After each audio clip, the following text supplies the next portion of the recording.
Hello, everybody. I just wanted to talk about chapter 2 on this amazing magazine that I got, this amazing book.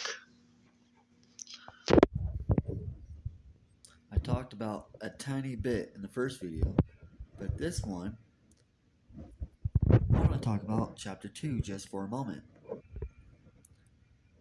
Chapter 2 is one of the prophecies in Daniel. It's an amazing prophecy.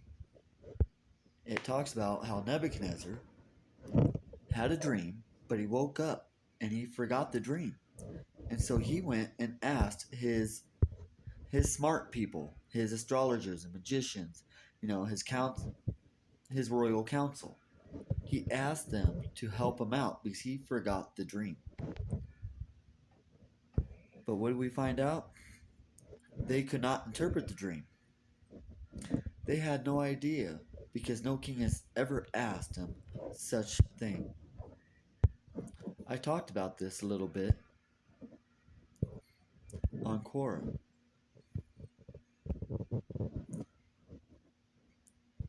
I did just a little tiny summary, not very much. Might be a lot to you, but I tried. Daniel 2 verse 10. It talks about magicians and astrologers and Chaldeans. What are these people?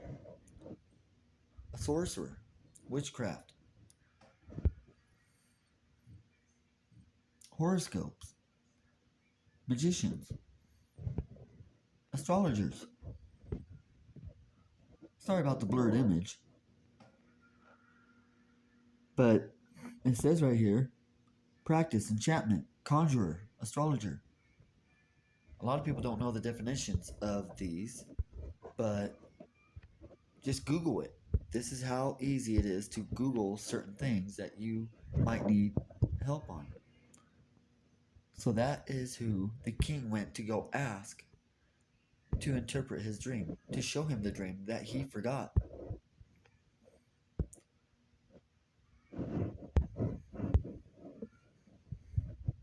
But what else does chapter 2 talk about? So he went and he wanted to go and kill all his wise men, all in the kingdom. But there was a Daniel. And I think it said the chief eunuch advised the king there is a man who does interpret dreams. And so he went to go get Daniel. Now this is still chapter 2, verses 31. Daniel tells the king his dream. And the king was amazed because no one could do it and he even forgot. But can you just imagine for a moment how a dream comes back to you when somebody describes it to you and just talks to you about it and tells you, hey, this is what you dreamt about. But what was even more amazing, where is that? Verse 30.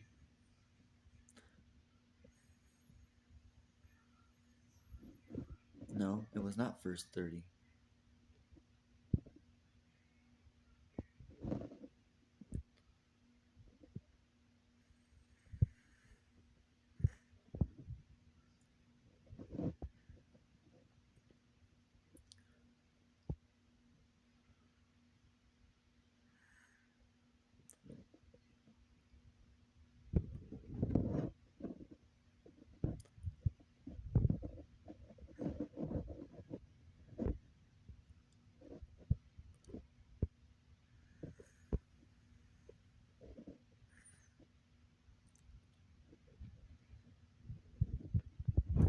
There it is. Verse 28, the end of it. But there is a God in heaven that revealeth the secrets and maketh known to the king Nebuchadnezzar what shall be in the latter days. Thy dream and the vision of thy head upon thy bed are these. As for thee, O king, thy thoughts came into thy mind upon thy bed, what should come to pass hereafter. And he that revealeth secrets make it known to thee what shall come to pass. So that's verse 29. Daniel even told the king what he was thinking about. Because the demons, they don't know what you think. That's one of the reasons why you need to pray silently. You don't always have to pray out loud, because the demons, Satan, they cannot read your mind.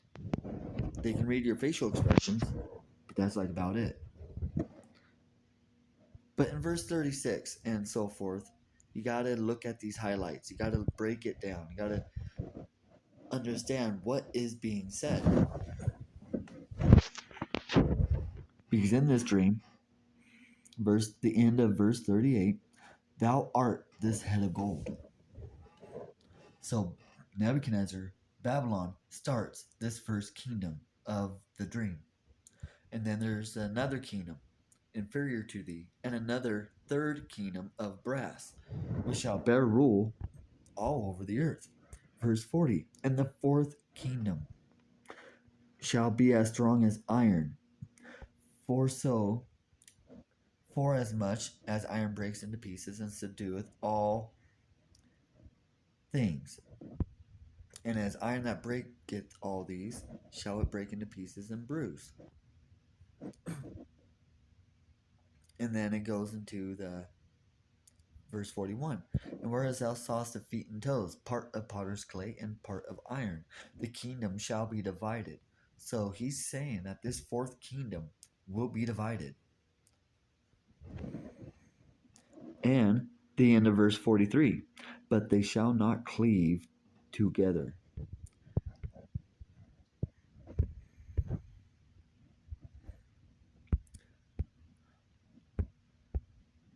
It's just an amazing book.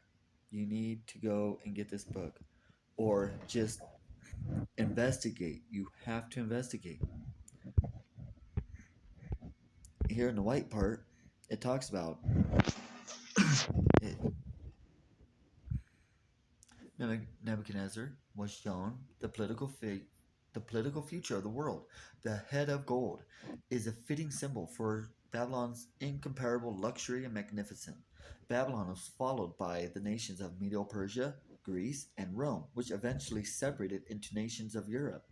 Each succeeding kingdom was to be inferior to the previous, yet each kingdom was also stronger in military might than the ones that came before. The nations of Europe, verse 43, represented by the iron mixed with miry clay, have attempted many times to mingle themselves into a single alloy. But the prophecy says they shall not cleave one to another. The military might of these nations have failed to reunite them as an empire, as have treaties, alliances, diplomacy. The royal families of Europe had intermarried their children so frequently that at the time of the World War I, they were all related to one another. Basically, they're brother and sister, is what it's saying here. Many have tried to put these nations together again. Charlemagne, Napoleon, Kaiser, Adolf Hitler, all have failed. This prophecy shows that the next great event in world history is the coming of the kingdom of God, which will destroy all earthly powers and will continue forever. But that was just a rough summary of Daniel chapter 2. It's an amazing. But you don't know if you don't just simply try to investigate. This is just me back on here talking about just Daniel 2. I'll throw this link in the description details. If you ever want to check it out, go check it out. Read it, investigate it, because I always tell everybody, investigate it. Don't believe me blindly, because the government, the preachers, and a lot of preachers, a lot of religions, they don't want you to investigate. They don't want you to just simply try to ask questions. Just like the fake pandemic. Take the stupid COVID jab and don't ask questions. Oh, sorry, you died? Whoops, your fault.